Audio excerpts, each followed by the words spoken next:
Ele segurava o envelope com as duas mãos, como se dentro daquele papel fino estivesse não apenas tinta e fibra, mas os últimos 30 anos de uma mentira. Era o dia do seu 30º aniversário. O sol entrava pela janela do seu pequeno apartamento, mas a luz não chegava onde ele estava. Apenas a sombra pesada da dúvida e do abandono. 30 anos de silêncio. 30 anos de um pai adotivo frio que fazia questão de lembrá-lo de que ele era apenas o agregado, nunca o filho. Mal sabia o homem frio, o Dr. Ricardo, o pai adotivo que o criou com migalhas de afeto e uma fortuna de desprezo, que aquela carta, a última deixada por uma mãe biológica que ele nunca conheceu, não continha um pedido de perdão. Não. Aquela carta continha uma sentença. Continha a verdade nua e crua sobre sua origem, sobre o destino e sobre a herança que Ricardo, em seu orgulho cego, já considerava sua. A verdade estava prestes a vir à tona, e o que Ricardo fez por 3 décadas seria desfeito em um piscar de olhos, transformando o homem humilhado no herdeiro e o agressor no desamparado. Antes da história começar, me conta nos comentários de que cidade e país você está ouvindo esta história. Eu adoro ver até onde essas histórias chegam, e se você ama histórias que tocam o coração e mostram o poder do destino, se inscreva aqui no canal Histórias de Amor e Segredo. Toda semana, uma nova história para lembrar que o tempo sempre revela a verdade. Naquele momento, antes de rasgar o selo daquele segredo, Daniel fechou os olhos. Ele buscou a paz que o silêncio sempre lhe deu, mas ali, a paz foi substituída por uma onda de justiça. O que é seu, o tempo devolve. E o destino já estava servindo a Ricardo o prato mais amargo de sua vida. A história de Daniel não é apenas sobre um segredo revelado, é sobre um humilhado que o destino exalta. É a prova de que Deus escreve justiça com linhas de silêncio. Daniel havia crescido em uma jaula dourada. A casa era um palácio de mármore e vidro, um testamento da riqueza esmagadora de Ricardo. Mas Daniel nunca foi convidado a sentir-se em casa. O luxo era uma paisagem, não um abraço. Aos olhos de Ricardo, Daniel era uma obrigação, um resíduo de um passado que ele desejava apagar. Ele era o filho de uma mulher que o havia seduzido em um momento de fraqueza, uma artista boêmia, destituída de qualquer pedigree social. Quando ela morreu jovem, a lei e o bom senso, ou a falta dele, obrigaram Ricardo a acolher o bebê, mas jamais a amá-lo. Ricardo era um arquiteto renomado, um homem que desenhava impérios, mas não sabia desenhar afeto. Seus olhos eram sempre frios, seus elogios inexistentes. Daniel era para ele um erro de cálculo, uma mancha em sua reputação imaculada. Aos olhos do mundo, Ricardo era um benfeitor, o homem que acolheu o filho da ex-amante. Aos olhos de Daniel, ele era o carrasco silencioso. Aos 10 anos, Daniel tentou mostrar a Ricardo um desenho que havia feito. Era a vista da janela do quarto dele, capturada com traços leves e cores vibrantes, cheios da esperança que só uma criança pode ter. Ricardo nem olhou. Guarde essas bobagens, Daniel. O mundo precisa de homens práticos, não de poetas. Vá estudar contabilidade. Foi ali que Daniel aprendeu a primeira lição. O que ele era não era suficiente. O que ele amava era bobagem. O que ele sentia não importava. Ele guardou o desenho e, junto com ele, sua dor. Daniel escolheu o silêncio como armadura. A mãe biológica, Cecília, enviara uma carta a Daniel a cada ano desde o seu nascimento, guardadas em um cofre sob a custódia do advogado, com a instrução de que a última, a do seu 30º aniversário, deveria ser entregue a ele no dia exato. Ricardo, é claro, soubera das cartas, mas acreditara que elas continham apenas sentimentalismo inofensivo. Sua arrogância era tamanha que ele jamais imaginou que o sentimentalismo de Cecília pudesse ser mais sólido que todos os seus contratos. Ricardo ria internamente do destino que a forçara a morrer e o elevara à posição de provedor, garantindo, pensava ele, que a herança de sua família jamais fosse maculada por sangue de artista. Ele mal sabia que o sangue de artista era, na verdade, o sangue de um verdadeiro herdeiro. Daniel cresceu e se tornou um homem de dignidade calma. Ele não era explosivo, era contido. Ele não gritava sua dor, ele a transformava em foco. Ele trabalhou na empresa de Ricardo, uma gigante do setor imobiliário, mas nunca em um cargo de destaque. Ricardo fazia questão de que ele fosse apenas mais um gerente de projetos de nível médio. Ele ganhava o suficiente para ser decente, mas não o suficiente para ser importante. Daniel aceitava. Ele sabia que o confronto direto com Ricardo seria inútil. O silêncio é a resposta mais ruidosa para um tolo, dizia a si mesmo. Ele só não sabia o quão ruidoso o silêncio de sua mãe biológica estava prestes a se tornar. A última humilhação havia ocorrido apenas uma semana antes de seu aniversário.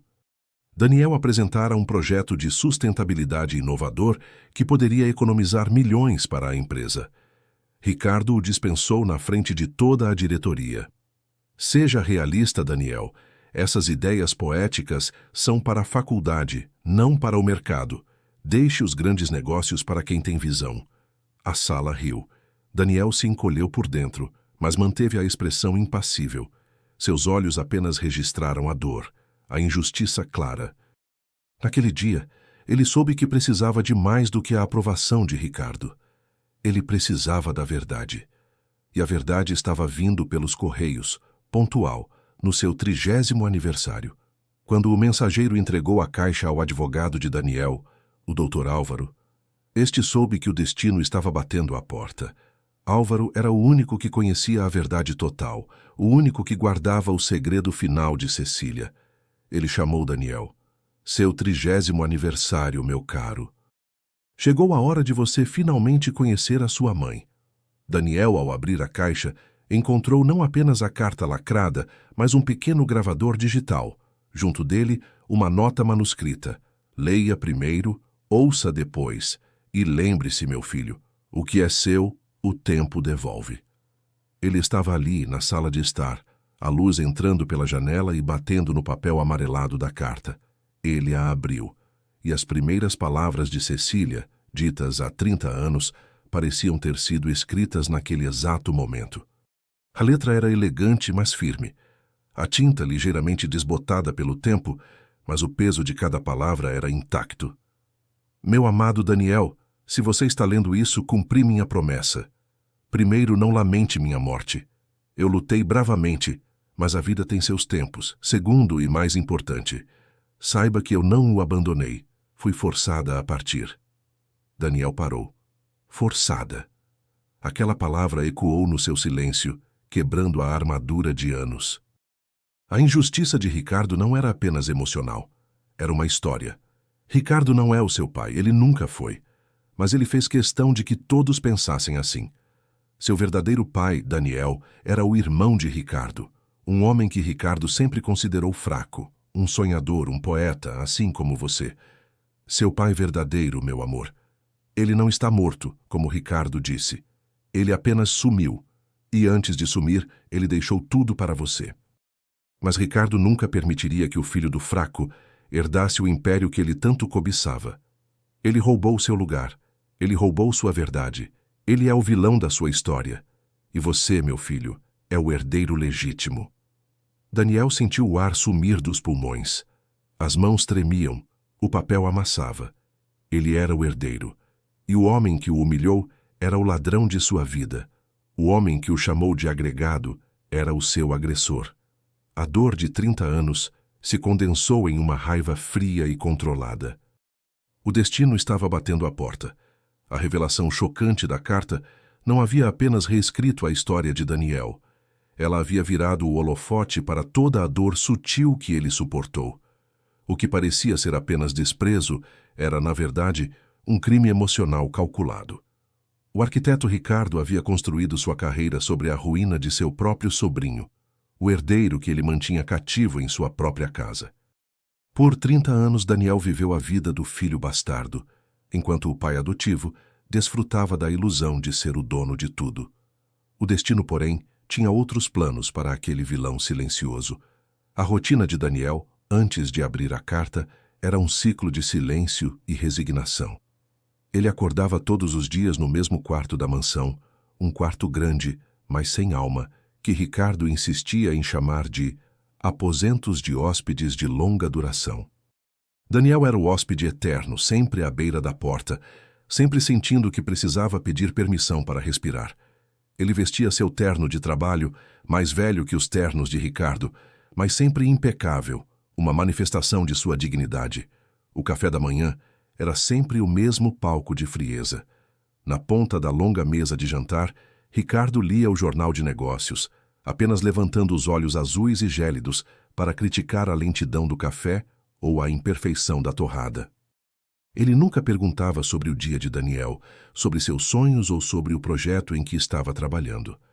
As únicas frases dirigidas a Daniel eram ordens ou lembretes de sua posição inferior. Você se lembra, Daniel, que o mundo real não tem espaço para as suas ideias artísticas. Lembre-se de quem te deu esta oportunidade. Era a sutileza da injustiça, o veneno lento administrado diariamente, fazendo com que Daniel sempre se sentisse grato pelo que era seu por direito. Na empresa, Daniel ocupava um pequeno escritório no segundo andar, longe da vista da diretoria e dos clientes importantes. Seu trabalho era essencial, mas invisível. Ele fazia os cálculos estruturais mais complexos, o esqueleto invisível que sustentava os projetos de luxo que Ricardo assinava com pompa.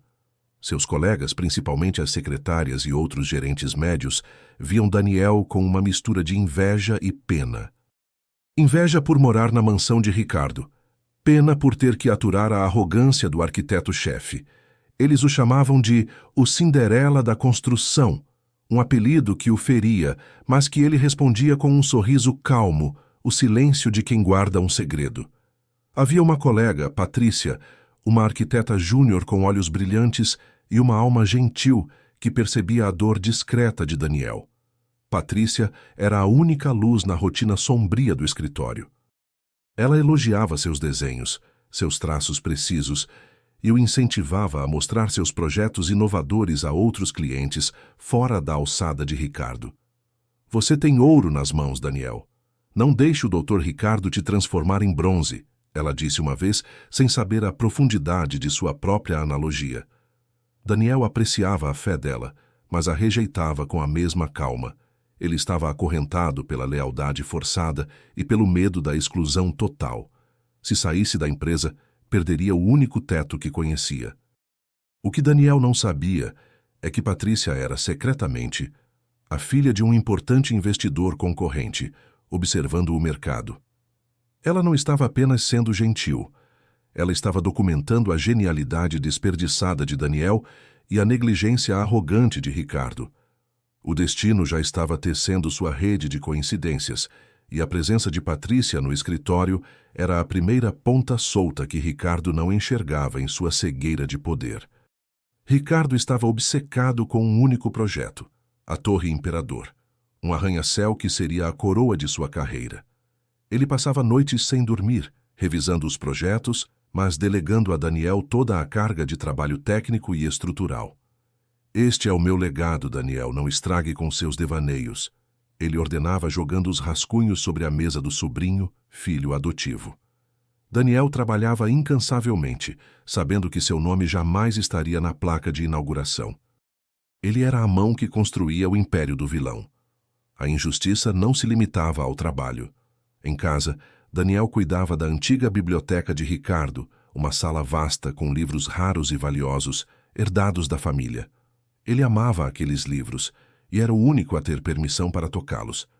Ele passava as noites lendo, buscando consolo e conhecimento nos clássicos, enquanto Ricardo estava em jantares de gala, exibindo seu status. Uma noite, Ricardo o encontrou ali e disse com desdém: "Você se agarra a esses livros como se fossem sua família, mas lembre-se, Daniel, essa biblioteca não é sua, assim como nada nesta casa é realmente seu."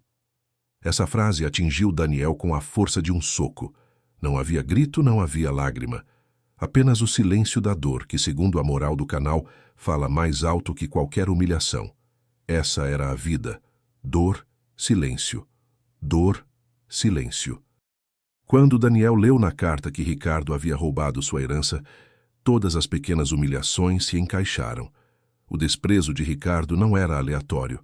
Era uma forma de manter o verdadeiro herdeiro acuado, sem voz e dependente. Ele o mantinha por perto, para ter controle total e garantir que o sobrinho não descobrisse a verdade que estava enterrada na história de seu irmão sumido, o pai biológico. A carta de Cecília havia rasgado o véu da ilusão e revelado o plano maligno que durou 3 décadas. Daniel, que escolheu o silêncio como armadura, agora tinha uma arma mais poderosa que qualquer fortuna: a verdade. A próxima etapa seria ouvir o gravador, o objeto que Cecília havia enviado junto com a carta. Se a carta era a confissão da mãe, o gravador seria a prova definitiva, a voz que revelaria o último segredo do pai biológico e a confissão que Ricardo tentou silenciar para sempre. O destino estava prestes a virar o jogo, e o pai adotivo, que se achava no controle, estava prestes a descobrir que o humilhado não apenas voltaria, mas voltaria para reclamar o que era seu por direito. O tempo, como dizemos, tem uma forma estranha de revelar a verdade. A carta da mãe biológica, Cecília, havia transformado o desprezo suportado por Daniel em uma certeza. Ele não era o agregado, mas o herdeiro legítimo. E o Dr. Ricardo não era seu benfeitor, mas o vilão calculista que roubara 30 anos de sua vida. O gravador digital, que jazia ao lado da carta, era a próxima porta para a verdade, mas Daniel precisava de um momento de calma antes de abri-lo. Ele precisava processar a dor e firmar o silêncio antes de confrontar a verdade. Para Ricardo, a vida seguia em seu ritmo triunfal de arrogância. Ele estava prestes a finalizar a negociação de um terreno gigantesco para a Torre Imperador, o projeto que consolidaria seu legado. O que Ricardo não sabia é que esse evento, esta reunião de alto nível, seria o palco perfeito para o destino começar a executar sua justiça, usando Daniel como ponto de ignição. A humilhação pública que serviria de clímax para este bloco ocorreu na grande sala de conferências da empresa, onde Ricardo reunia a elite da arquitetura e da construção. Daniel estava lá, pois era o responsável pelos cálculos de viabilidade. Mais uma vez na posição invisível de gerente técnico. Ele vestia seu terno discreto, misturando-se à parede, enquanto Ricardo, em seu terno italiano e com seu sorriso de predador, comandava o show. No meio da apresentação, Ricardo começou a discorrer sobre um novo método de fundação que ele garantia ser sua inovação genial. Era, na verdade, um projeto que Daniel havia desenvolvido há 6 meses e que Ricardo havia rejeitado, chamando-o de caro e impraticável. Naquela sala, porém, Ricardo apresentava o conceito com a desenvoltura de um criador. Daniel sentiu o estômago embrulhar. Era mais do que plágio. Era a reiteração da injustiça na frente de todos. Patrícia, a colega de Daniel, estava na sala e lançou um olhar rápido para ele. Ela havia visto os rascunhos originais de Daniel e sabia que Ricardo estava mentindo. Mas Patrícia também era refém do silêncio profissional. A humilhação de Daniel, entretanto, não podia mais ser apenas sutil. Um dos investidores presentes, um senhor austero e de olhar afiado, levantou a mão. Dr. Ricardo, essa metodologia é brilhante, mas a viabilidade hídrica em solos instáveis é um desafio. Quem foi o engenheiro que assinou a análise geotécnica detalhada? A pergunta era técnica e direta. Ricardo hesitou por um segundo. Ele sabia que Daniel havia feito essa análise, mas dar crédito a Daniel seria dar-lhe voz e luz. Ricardo usou sua voz potente para direcionar a atenção para longe. Esse é um detalhe técnico. Está com minha equipe de engenharia. Não se preocupe com isso. A expertise é nossa. O investidor insistiu, seus olhos fixos em Daniel. Peço desculpas, mas no nível de investimento que estamos discutindo, o engenheiro principal precisa ter nome. Eu me lembro de ter visto um jovem com um olhar muito focado. É você, não é? Ele apontou para Daniel. Daniel foi pego de surpresa. O holofote, que ele sempre evitou, estava de repente sobre ele. Ele podia sentir o olhar furioso de Ricardo perfurando suas costas. Daniel levantou-se lentamente. Sim, senhor. Sou Daniel. Eu fiz a análise geotécnica. Ricardo interveio rapidamente, tentando retomar o controle. Daniel é um gerente de projetos. Ele apenas compilou os dados para mim. A estratégia é minha. O investidor sorriu, um sorriso estranho de quem já sabia de algo. Compilou? Seus números e relatórios são de uma precisão cirúrgica, Daniel. Você não compilou, você criou. Diga-me, em sua opinião, qual seria o risco real da aplicação dessa nova fundação no solo da Zona Norte? Daniel, agora com a voz trêmula, mas firme, começou a responder a pergunta complexa. Ele não usou termos técnicos vazios. Ele usou a lógica pura da engenharia. Ele explicou os riscos e as soluções de forma tão cristalina que a sala inteira ficou em silêncio. Daniel estava brilhando, mesmo sem querer. Ele estava provando ser mais capaz que Ricardo. O olhar de Ricardo endureceu. A humilhação pública era clara. Seu compilador de dados estava roubando a cena. A raiva o dominou. Ricardo bateu a mão na mesa, o barulho cortando o silêncio da sala.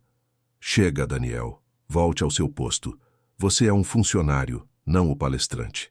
O foco aqui sou eu. Quem tem o nome na porta sou eu. Ele fez questão de repetir em voz alta para todos ouvirem. Você não passa de um funcionário que teve a sorte de ser acolhido por mim. Lembre-se do seu lugar. Deixe de lado essas bobagens de aparecer. A sala ficou constrangida. Daniel sentiu o sangue subir, mas o silêncio que o acompanhava há anos o salvou. Ele se curvou levemente, com dignidade, e voltou a seu assento, seu rosto inexpressivo. Patrícia desviou o olhar com pena. O investidor, porém, olhou para Daniel com respeito e depois para Ricardo com um desprezo mal disfarçado. A moral recorrente do canal se manifestava ali. Daniel reagiu com silêncio e dignidade, não com vingança. Ele aceitou a humilhação pública, mas seu olhar, capturado pela narração, era um oceano de dor. Era ali que o público escolhia o lado da vítima, sentindo raiva do vilão e desejando que o destino agisse. A humilhação de Ricardo havia sido completa, não porque Daniel havia falado, mas porque Ricardo, em sua arrogância, se expôs. Mal sabia ele que o investidor era um amigo de longa data do verdadeiro pai de Daniel, e que a conversa que o investidor teria mais tarde com Patrícia abriria o caminho para que a verdade viesse à tona. O destino havia marcado o dia da humilhação, e agora preparava o dia da justiça. O que Daniel tinha em suas mãos, a carta e o gravador, era a arma final, a que destruiria não apenas o orgulho, mas o império de Ricardo. A humilhação pública que Daniel sofreu na sala de conferências teve um efeito imediato e devastador.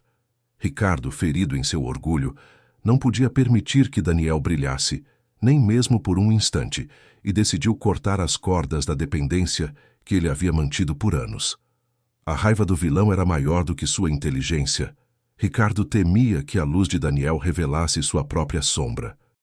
Naquela mesma tarde, ao voltar para o escritório, Daniel encontrou a porta do seu pequeno cubículo aberta e uma caixa de papelão vazia sobre a mesa. Dentro dela, Ricardo havia jogado de forma propositalmente desleixada os poucos pertences pessoais de Daniel, o porta-lápis de bambu, a foto desbotada de sua mãe biológica e os rascunhos originais de seu projeto de sustentabilidade. Ricardo estava parado na porta, os braços cruzados, desfrutando do momento. Você já passou da conta, Daniel, disse Ricardo com a voz baixa e venenosa, a mesma voz que ele usava para humilhar sem gritar. Você acha que é esperto que pode me envergonhar na frente de investidores?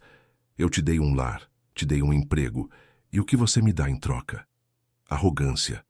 Eu sou o único grande nome aqui. E agora você não é mais nada. Daniel sentiu o golpe, mas não vacilou. Ele se lembrou da carta. Ele roubou seu lugar. Ele é o vilão da sua história. A certeza de que ele era o herdeiro legítimo o impedia de implorar. Daniel se manteve em silêncio, pegando seus pertences calmamente e colocando-os na caixa. Não diga que não avisei, continuou Ricardo. Sua demissão é imediata, e não pense em voltar para a mansão. Minha casa não é abrigo para desocupados, Você tem 24 horas para retirar suas coisas e reze para que eu não precise acionar meus advogados por plágio da sua ideia poética. Daniel olhou para ele não com ódio, mas com uma calma que desarmou Ricardo.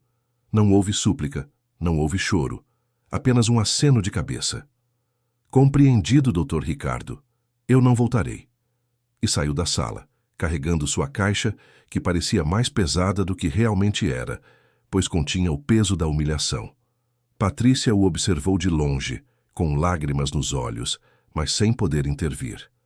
Ela era uma testemunha muda da injustiça e sabia que aquele era o fundo do poço de Daniel.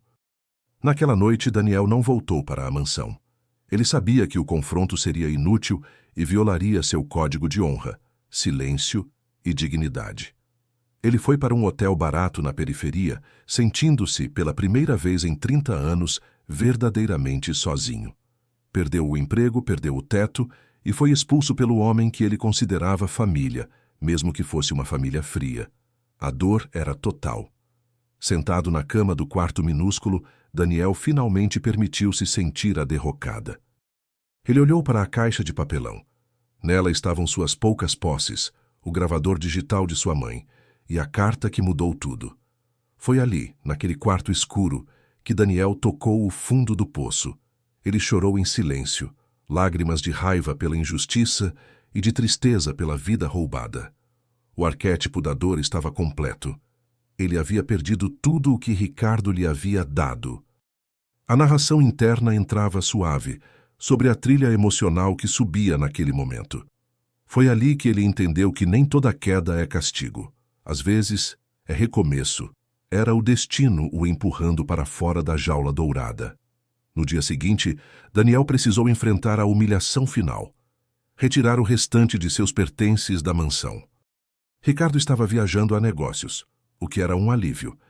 Mas ele havia deixado instruções explícitas ao mordomo e aos seguranças para que Daniel fosse tratado como um estranho, um intruso. Daniel entrou na mansão que ele havia chamado de lar, mas que nunca o havia aceitado. Cada passo no mármore ecoava o som de uma vida desperdiçada. Os seguranças o acompanhavam de perto, como se ele fosse um ladrão. Ele recolheu seus livros da biblioteca, aqueles que Ricardo disse que não eram dele, e suas roupas. A última cena foi no seu quarto, que agora estava vazio. Daniel olhou pela janela, a mesma vista que ele havia desenhado aos 10 anos, a mesma vista que Ricardo havia rejeitado. Ele parou pensativo e tirou do bolso o pequeno gravador. Ele sabia que era a hora. Ele precisava de força para recomeçar, e essa força viria da voz de sua mãe, Cecília. O que é seu, o tempo devolve. E o tempo estava a um clique de distância. Ele apertou o botão play. A voz que saiu do pequeno aparelho era suave, mas cheia de vida, a voz que ele nunca conheceu. Era um áudio gravado há 30 anos, uma espécie de diário de Cecília para o filho. Meu querido Daniel, a voz começou. Se você chegou até aqui, você já leu a carta. Você sabe que Ricardo não é seu pai, e sabe que ele roubou sua herança. Mas agora, você precisa saber a história completa, a história que ele quis enterrar. Cecília então começou a narrar. Ela contou sobre o irmão de Ricardo, o verdadeiro pai de Daniel, um homem bondoso e sonhador, que era o verdadeiro gênio criativo da família, mas que preferiu o anonimato à fama.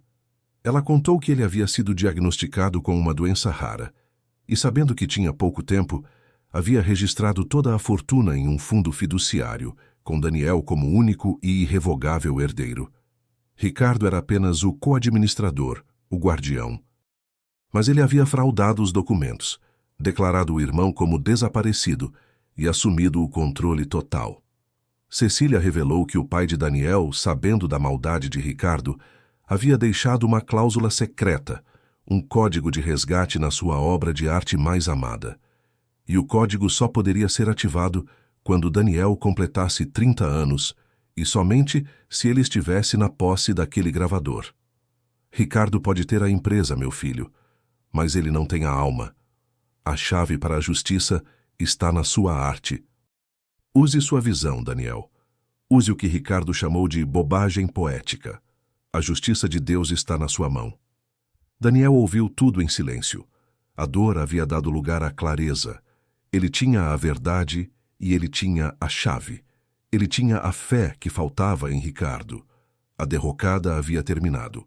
O fundo do poço era, na verdade, o ponto de partida. Ele olhou para a caixa, para o gravador e para seus rascunhos. Ele sorriu, um sorriso pequeno, de quem sabe que a mesa está prestes a virar.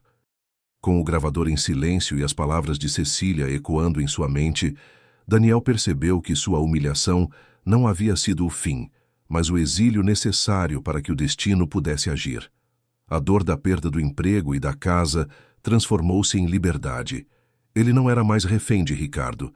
Era o executor da verdade, o herdeiro com a chave. A frase, a chave para a justiça está na sua arte, era o sinal, o farol que o guiava para fora da escuridão. Naquele pequeno quarto de hotel, Daniel espalhou sobre a cama as únicas coisas que lhe restavam. A carta, o gravador e os rascunhos de seus projetos, aqueles que Ricardo chamava de ideias poéticas.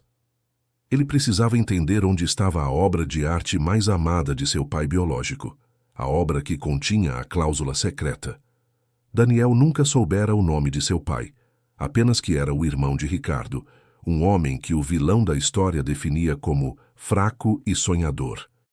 Daniel sabia que a tal obra de arte tinha que ser algo significativo para a família, algo que Ricardo guardava, talvez sem entender seu real valor. Ele pensou na mansão, em todos os cômodos de luxo, e lembrou-se da vasta biblioteca, o único lugar onde Daniel sentia alguma paz, o único lugar que ele tinha permissão para tocar. Ricardo valorizava os livros pelo preço, não pelo conhecimento. E ali, naquela biblioteca, Daniel tinha certeza de que estava escondido o segredo. Ele se lembrou de uma escultura que ficava no centro da biblioteca, uma peça de bronze antiga, complexa e de design abstrato, que representava a figura de um homem acorrentado que olhava para cima. Ricardo nunca gostou da escultura. Achava melancólica e de mau gosto. Mas a mantinha ali porque era uma peça de colecionador cara. O verdadeiro pai de Daniel era um artista. Aquela escultura. Daniel sentiu uma conexão forte. O problema era que ele estava proibido de voltar à mansão.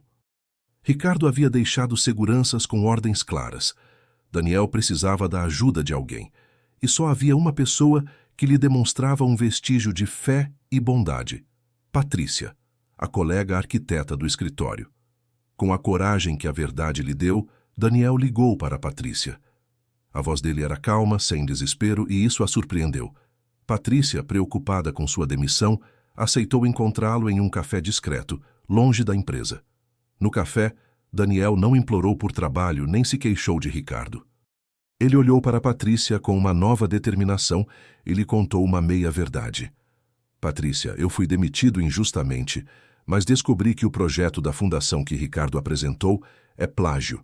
Não meu, mas de um familiar que ele desconsiderou.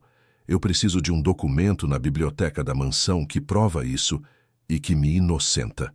Ele não revelou a herança para protegê-la. Patrícia, lembrando-se da humilhação na sala de conferências e do desdém de Ricardo, aceitou ajudar imediatamente. Eu sabia que ele era um canalha, Daniel. Eu te ajudo. Eu vou amanhã à noite à mansão. Dr. Ricardo está viajando, mas a segurança é rigorosa. Daniel deu a Patrícia instruções detalhadas sobre a escultura de bronze. Você precisa tirar uma foto. Olhe para a base onde está a assinatura do artista. Procure por uma inscrição estranha, um código. É a única coisa que me salvará. Daniel entregou a ela o gravador, caso a chave estivesse em forma de áudio. Patrícia, agindo sob o manto de uma falsa visita para revisar documentos antigos para Ricardo, conseguiu entrar na biblioteca. Ela encontrou a escultura, melancólica e silenciosa, como Daniel descrevera. Com o coração acelerado, ela examinou a base e, escondida sob o verniz, encontrou uma gravação minúscula e quase invisível, gravada no bronze. Não era a assinatura do artista, mas uma sequência de números e letras sem sentido aparente. Ela tirou a foto e saiu da mansão. Ao receber a foto, Daniel sentiu a esperança. A sequência era a prova de que a história de sua mãe era real, de que o destino havia lhe dado um mapa. A sequência era o sinal do destino. Ele precisava decifrá-la. Daniel passou a noite no hotel, analisando o código sem encontrar lógica. Ele pensou na frase de sua mãe: use sua visão. Use o que Ricardo chamou de bobagem poética. Daniel então se lembrou da única coisa que Ricardo detestava mais do que seus desenhos: a poesia. Daniel pegou um livro que ele havia guardado da biblioteca, uma edição rara de um poeta espanhol que ele amava. Começou a folhear, sem saber o que procurar. De repente, a sequência do código: números e letras. Daniel percebeu que as letras da sequência combinavam com as iniciais dos títulos de alguns poemas favoritos de seu pai.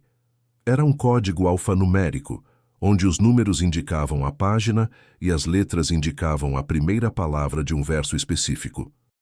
O pai de Daniel era de fato um gênio poético e havia criado uma senha que só um herdeiro com a mesma sensibilidade poderia decifrar. Ao decifrar o código, Daniel encontrou não a localização de um cofre, mas um endereço e um nome: Advogado Gabriel Medeiros, a confissão. O fundo do poço havia terminado. O silêncio havia sido quebrado e a verdade agora tinha um nome e um endereço. A jornada para a justiça começava. Daniel sentiu a paz, a calma antes da tempestade. Ele sabia que o confronto final estava próximo. Com o endereço do advogado Gabriel Medeiros e a certeza de que a verdade estava prestes a explodir, Daniel iniciou a fase mais difícil de sua jornada: a reconstrução em silêncio. Expulso, demitido e morando em um hotel modesto, ele tinha todo o direito de buscar a vingança imediata, mas a sabedoria que ele herdou de sua mãe e pai biológicos o impediu. A vingança é um fogo que queima o vingador. A justiça é uma luz que expõe o culpado. Daniel escolheu a luz. Seu primeiro passo foi encontrar o advogado Medeiros.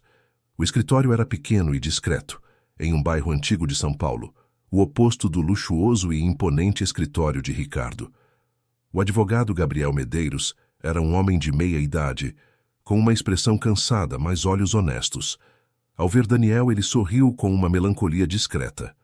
Você é a cara do seu pai, Daniel. Finalmente a espera acabou, disse Medeiros, conduzindo-o a uma sala silenciosa.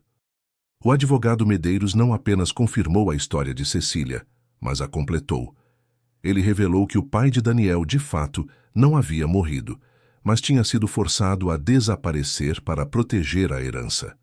O pai, sabendo da doença e da ganância de Ricardo, havia criado um fundo fiduciário com uma cláusula de resgate que só poderia ser ativada no 30º aniversário de Daniel, mediante a apresentação daquele código e de um documento adicional que o advogado Medeiros possuía. O documento era o testamento original, datado e assinado pelo pai de Daniel, que deserdava Ricardo completamente e o nomeava apenas como guardião do sobrinho, sob supervisão legal, algo que Ricardo havia ignorado. Ricardo usou a desaparição do irmão para forjar uma procuração, explicou Medeiros.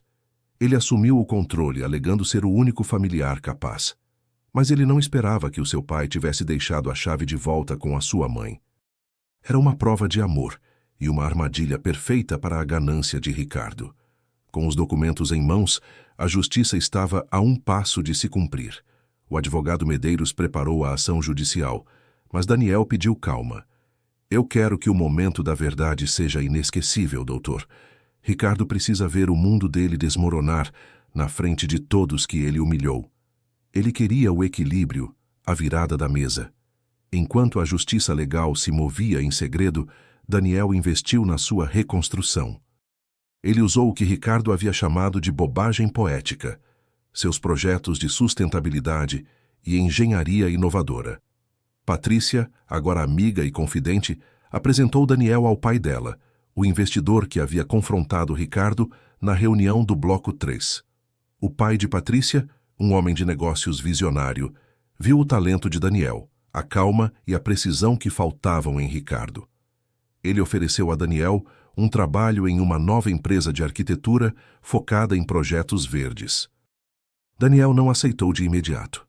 Ele aceitou um contrato como consultor, de forma silenciosa, garantindo uma fonte de renda, mas mantendo a invisibilidade. Ele precisava de tempo para a vingança do destino. Os meses se passaram. 3 meses de silêncio e trabalho focado. Daniel, com a ajuda de Medeiros, monitorava a vida de Ricardo, e o que Daniel via era a cegueira do orgulho. Ricardo, completamente alheio à verdade que se aproximava, estava no auge da sua arrogância. Ele havia finalmente começado a construção da Torre Imperador, usando o projeto roubado de Daniel. Sua vida era uma sucessão de jantares de gala, entrevistas e capas de revista, onde ele se gabava de seu legado e de sua visão inigualável. Ricardo estava cego, preso em seu próprio espelho de vaidade, sem saber que o chão sob seus pés era, na verdade, um precipício legal. Ele não notava o olhar frio do investidor amigo do pai de Patrícia. Ele não notava a discrição incomum do advogado Medeiros. A moral do canal se cumpria no dia a dia de Daniel. Quem foi humilhado vai ver a mesa virar, no tempo certo. Ele estava se fortalecendo, não com gritos, mas com a fé de que a verdade era mais forte que qualquer mentira. Ele usou sua dor como combustível para o sucesso profissional, discretamente, longe dos holofotes de Ricardo. O tempo estava passando, e a diferença entre os dois se tornava abissal. Ricardo construía na areia da mentira, Daniel construía na rocha da verdade. Daniel e o advogado Medeiros planejaram o momento exato para a justiça, o lançamento oficial da pedra fundamental da Torre Imperador. O evento seria televisionado, com a presença da imprensa, da elite empresarial e, ironicamente, de todos os investidores que Ricardo havia enganado. Seria ali, no auge do triunfo de Ricardo, que a verdade explodiria e o pai adotivo perderia tudo. Daniel não buscava a vingança. Ele buscava a catarse pública, o momento em que todos veriam que o silêncio do humilhado havia falado mais alto que a arrogância do vilão. O destino estava servido. O dia do lançamento da pedra fundamental da Torre Imperador amanheceu sob um sol radiante, refletindo o triunfo que Ricardo ansiava ostentar. O evento era grandioso. Um palanque elevado no canteiro de obras, coberto por um tapete vermelho e ladeado por telões que exibiam o projeto 3D da torre. A imprensa, a elite de São Paulo e todos os grandes investidores estavam presentes. Ricardo, em seu ápice de vaidade, vestia um terno branco, sorrindo para as câmeras como se fosse o próprio imperador. Daniel estava lá, misturado à multidão, na área reservada à consultoria. Não mais com a roupa discreta de gerente, mas com um traje elegante, silencioso e sóbrio. Patrícia estava ao seu lado, nervosa, mas cheia de expectativa. Daniel estava calmo, a tranquilidade de quem carrega a verdade absoluta. Ricardo subiu ao palanque. O mestre de cerimônias anunciou-o com pompas, referindo-se a ele como o visionário que redefine a arquitetura. O discurso de Ricardo era uma ode a si mesmo. Ele falou sobre os sacrifícios, a genialidade e a visão inigualável que o levaram àquele momento. Ele fez questão de, sutilmente, diminuir a figura de seu falecido irmão, o verdadeiro pai de Daniel, referindo-se a ele como o outro, que infelizmente não tinha a nossa fibra empreendedora. Era a deixa de Daniel, o momento da justiça. Assim que Ricardo terminou a frase, um silêncio incomum pairou sobre o local. Não foi Daniel quem agiu primeiro, mas o destino. No telão gigante, em vez da imagem 3D da torre, surgiu um gráfico financeiro complexo mas revelador, com a logomarca da holding de Ricardo. Um banner discreto apareceu na parte inferior. Auditoria Fiduciária Especial, Provas de Desvio.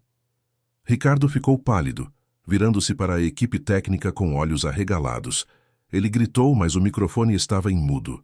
Ele percebeu que a falha era proposital, e a equipe técnica, na verdade, estava sendo coordenada remotamente pelo advogado Medeiros.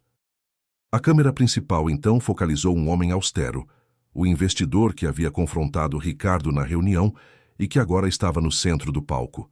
Era o pai de Patrícia. Ele pegou um microfone. Doutor Ricardo, começou o investidor, com uma voz fria que silenciou a multidão. Seu projeto é brilhante, mas a genialidade é, na verdade, um legado roubado. Este empreendimento é baseado em uma fundação legalmente instável. Nós, os investidores, soubemos que a holding que financia a Torre Imperador está sob investigação por fraude e desvio de fundos de um fideicomisso. O pânico começou a se instalar. Ricardo tentou intervir, a voz rouca. Mentira! Calúnia! Quem deu essa informação? Neste momento, o advogado Gabriel Medeiros, com sua pasta de couro, surgiu no palco ao lado do investidor com a serenidade de um juiz. Ele olhou para Ricardo com desdém. Eu dei, Dr. Ricardo. E não é calúnia. É o fato. Eu sou o advogado do herdeiro legítimo da fortuna que o senhor desviou por 30 anos. A multidão reagiu com um murmúrio chocado. Ricardo cambaleou. O terno branco parecia sujo, sua arrogância desmoronando em desespero. Ele olhou para Medeiros, tentando intimidá-lo. Mas Medeiros estava protegido pela lei e pela verdade. O senhor, continuou Medeiros, elevando a voz, apresentou-se como guardião da fortuna de seu irmão, falecido há 30 anos. Mas forjou a procuração e desvirtuou o testamento. O único e verdadeiro herdeiro está vivo, e é ele quem tem a autoridade para suspender todos os seus projetos. O advogado Medeiros apontou para a multidão exatamente para onde Daniel estava. Eu lhes apresento o verdadeiro proprietário desta empresa e de toda a fortuna, Daniel. A cena foi de um choque completo. Todas as câmeras que haviam ignorado Daniel por anos viraram-se em uníssono para ele. Daniel, agora no holofote que nunca buscou, caminhou lentamente em direção ao palanque. Ele não estava buscando vingança, estava apenas cumprindo o destino. Sua expressão era de uma dignidade imperturbável, o epítome do silêncio que precede o grito da verdade. Daniel subiu ao palco. Ricardo, vendo-o, perdeu todo o controle. Você, seu ingrato, eu te criei, você não é nada. Daniel parou a poucos metros dele. Ele pegou o microfone. Sua voz, pela primeira vez no evento, quebrou o silêncio com a força de um trovão. Ele não gritou, ele falou baixo, mas com a precisão de um engenheiro que finalmente acerta o cálculo.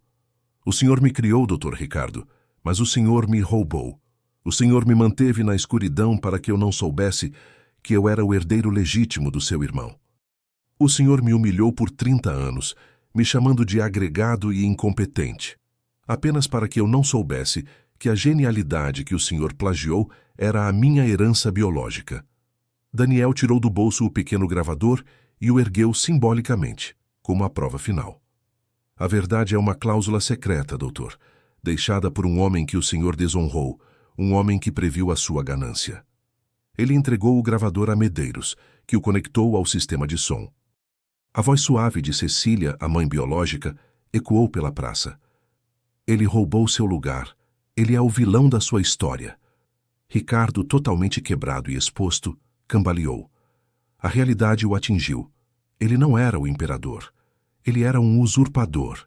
Ele desceu do palanque, fugindo da imprensa, que agora o cercava com perguntas impiedosas. A virada da mesa estava completa. O vilão havia perdido seu império, sua honra e sua liberdade. Daniel olhou para o céu. A dor havia se transformado em verdade. A verdade havia levado à justiça.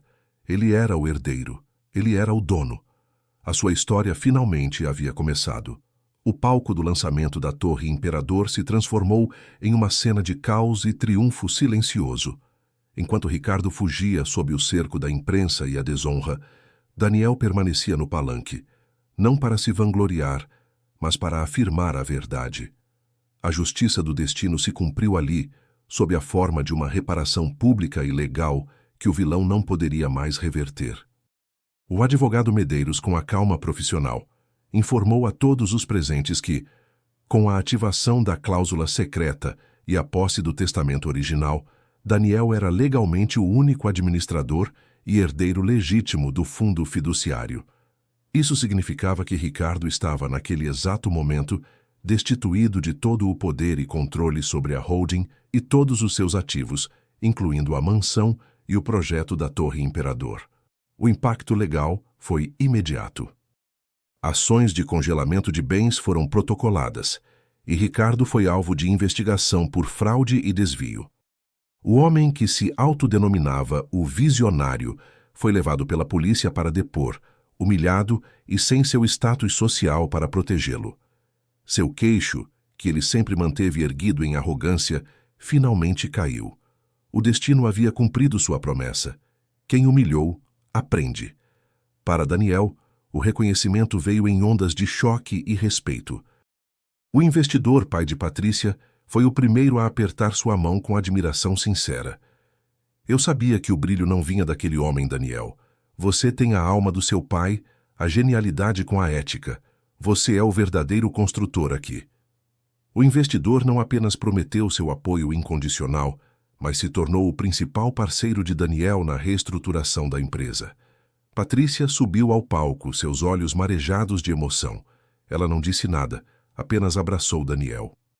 Era um abraço de alívio e reconhecimento, a conexão de duas almas que haviam presenciado a injustiça e agora celebravam a vitória da verdade.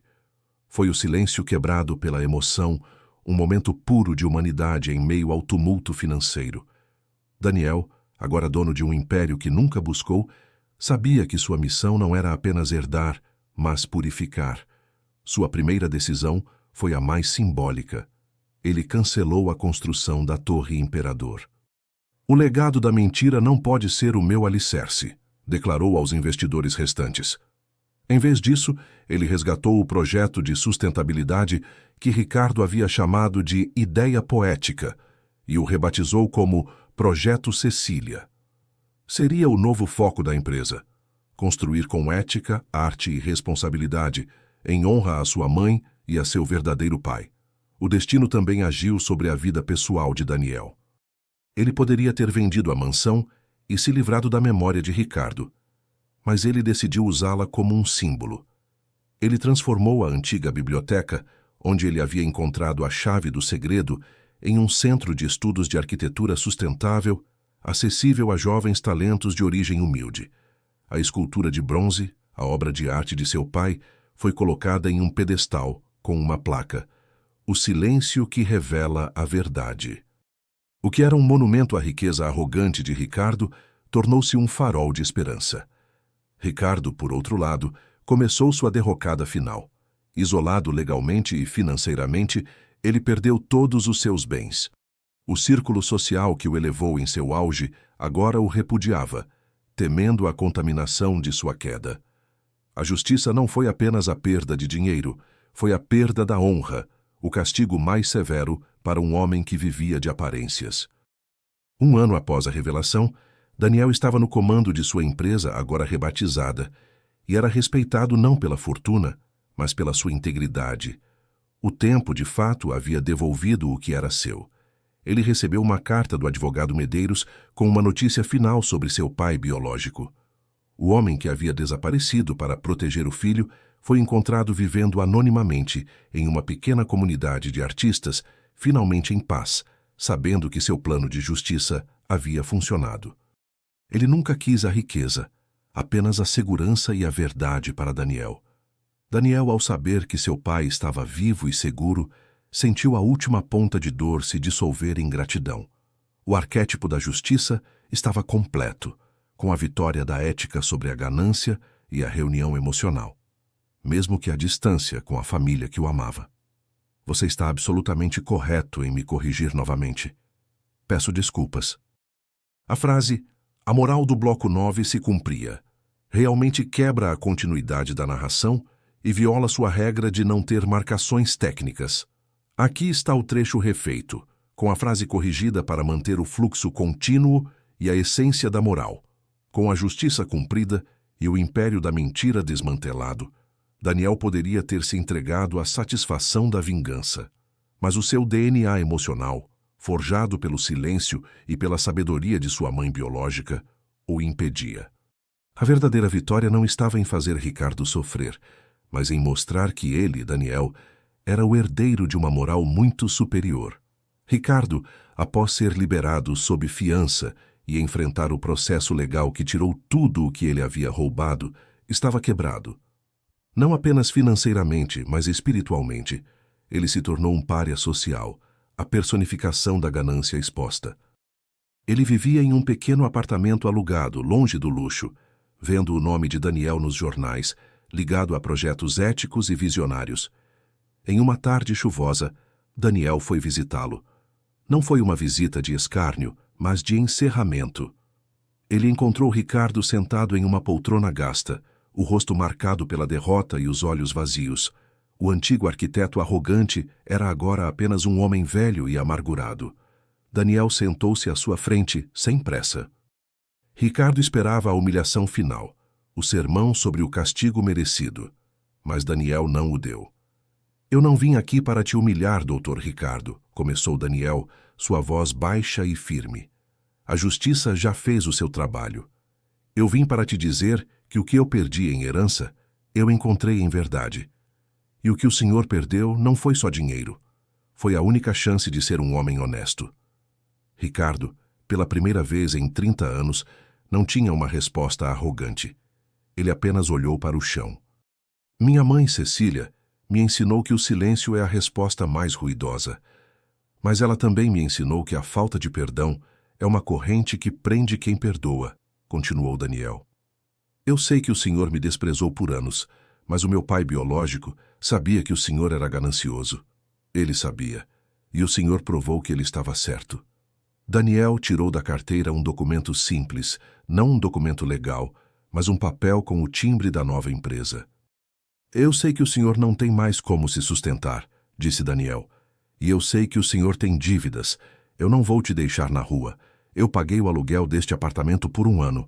E aqui está um cheque, uma quantia que lhe permitirá ter uma vida simples, sem luxos, mas com dignidade. Não é esmola, Dr. Ricardo. É o pagamento final por 30 anos de serviços prestados, aqueles que o senhor me obrigou a fazer em silêncio.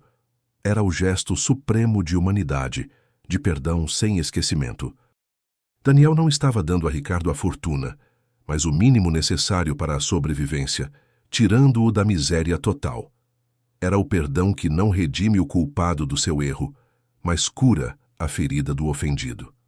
Ricardo ergueu os olhos, pela primeira vez, encontrando o olhar de Daniel. Não havia ódio ou sarcasmo, apenas uma tristeza profunda e a verdade. Ricardo tentou falar, mas a voz falhou. Ele apenas sussurrou uma única palavra, engolindo o orgulho de uma vida inteira. Obrigado. Daniel levantou-se. A minha história, Dr. Ricardo, termina aqui. A sua é só o senhor quem pode reescrever. O tempo tem uma forma estranha de revelar a verdade. Que o tempo lhe traga a paz que o dinheiro nunca lhe deu. Daniel saiu do apartamento, deixando Ricardo sozinho com o cheque e a catarse. Ele não olhou para trás. A sensação não era de vitória, mas de leveza. Ele havia libertado a si mesmo da raiva. O perdão era a vingança mais bonita. De volta à sua nova rotina, Daniel sentiu a cura. Ele havia se reconectado com a verdade de seu pai, um homem de arte e ética, e com o amor de sua mãe, que o protegeu do túmulo. Sua empresa prosperava, não por ganância, mas por propósito. Ele e Patrícia, agora mais que parceiros de trabalho, construíam uma relação baseada na confiança e na admiração mútua, um amor puro e silencioso. Daniel não o humilhou de volta, mas mostrou empatia e paz. Ele havia quebrado o ciclo da dor. Ele era o humilhado que o destino exaltou. E agora, ele estava pronto para viver o seu novo capítulo, livre das sombras de Ricardo. O perdão não era um favor a Ricardo, mas uma libertação para a alma de Daniel. O epílogo da história de Daniel não é o final de uma batalha, mas o início de uma vida construída sobre a rocha da verdade. O homem que cresceu à sombra do desprezo e da mentira, agora caminhava sob a luz do seu próprio nome, o herdeiro que reescreveu o destino não com vingança, mas com graça. Sua jornada de dor, silêncio, verdade e justiça culminou na mais importante das lições, a cura da alma. A empresa rebatizada, que agora era sua, florescia. Os projetos de arquitetura sustentável, rebatizados como Projeto Cecília, trouxeram não apenas lucro, mas propósito. Daniel se tornou um líder respeitado no mercado, conhecido por sua ética e por sua visão humana. Ele não era mais apenas o herdeiro da fortuna, ele era o herdeiro da moral do seu pai biológico. Patrícia e Daniel encontraram um no outro o apoio e a paz que a vida de luxo de Ricardo jamais poderia oferecer. Eles se casaram em uma cerimônia simples, no jardim da antiga mansão, o lugar que Daniel transformou em um centro de estudos e cultura. Aquele casamento não celebrava a riqueza, mas o triunfo do amor puro sobre a ganância. A história de Daniel se tornou uma inspiração silenciosa para todos na empresa, um lembrete diário de que quem foi humilhado vai ver a mesa virar, no tempo certo. Quanto a Ricardo, a notícia final sobre ele veio por meio do advogado Medeiros, um ano após o confronto. Ricardo aceitou a vida simples, mas jamais encontrou a paz. Sua queda foi tão grande que ele nunca conseguiu reconstruir a honra que perdera. A justiça do destino é implacável. Ela não mata, mas retira aquilo que é mais caro ao vilão, o orgulho. Ele vivia em um silêncio forçado, o oposto do silêncio digno de Daniel. A lição final desta história ecoa a verdade que a alma de Daniel encontrou. A vida é um ciclo de testes, e muitas vezes o nosso maior castigo é o tempo que passamos presos na mentira de outra pessoa. Daniel se libertou. Ele provou que a força não está em gritar contra a injustiça, mas em esperar que a verdade, como a água, encontre suas próprias rachaduras e inunde o vale da mentira. O destino nunca se atrasa. Ele apenas espera o momento em que o herói está pronto para receber a vitória. Daniel estava pronto no dia em que completou 30 anos, o dia em que ele, o humilhado, abriu a última carta de sua mãe e descobriu que era o dono de tudo. Ele perdeu o medo do abandono e ganhou uma nova vida, provando que Deus escreve justiça com linhas de silêncio. Se essa história falou com você, se inscreva no canal Histórias de Amor e Segredo e fique com a gente. Aqui, cada história é uma lembrança de que o destino nunca se atrasa. Compartilhe esta história com alguém que acredita no poder do destino e na justiça silenciosa.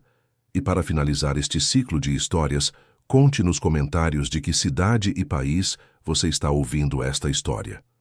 É incrível ver como a verdade toca corações em todos os cantos do mundo. Até a próxima história.